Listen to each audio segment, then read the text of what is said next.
ఎందుకు మాటి మాటికి ఫోన్ ట్యాపింగ్ అంటూ కాళేశ్వరంలో కుంభకోణం జరిగిందంటూ ఇట్లా వివిధ రకాలుగా బీఆర్ఎస్ పార్టీని వేధిస్తా ఉన్నారు. పాలన చేతగానుకే ఈ యొక్క ఇట్లాంటి అడ్డదిడ్డమైన ఆలోచనలు వస్తాయి.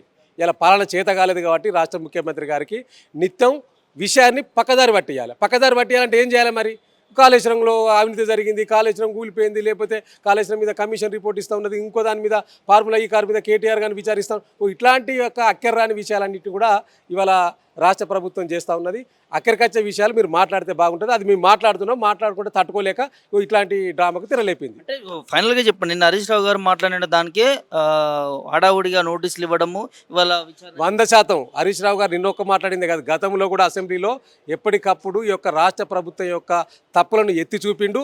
నిన్న కూడా ఈ యొక్క రాష్ట్ర ప్రభుత్వం ఈ యొక్క నైని బొగ్గు కుంభకోణంలో గతంలో ఏం జరిగింది, ఇప్పుడేం జరుగుతుందనే ఆధారాలతో సైతం బయట పెట్టింది. కాబట్టి కావాలని మధ్యాహ్నం ప్రెస్ మీట్ పెడితే సాయంత్రం నోటీస్ ఇచ్చింది. తప్పకుండా రాజీ లేని పోరాటం బీఆర్ఎస్ పార్టీ చేస్తుంది. మాకు పోరాటం కొత్త కాదు. తెలంగాణ ఉద్యమంలో అనేక పోరాటాలు చేసినాం. ఇలా మాకు ప్రజలు మ్యాండేట్ ఇచ్చారు, ప్రతిపక్ష మ్యాండేట్ ఇచ్చారు. తప్పకుండా రాష్ట్ర ప్రభుత్వం ఇచ్చిన హామీలు నెరవేరేదాకా వెంటాడుతాం, వేటాడుతాం, అమలయ్యేదాకా వెంబడిస్తాం.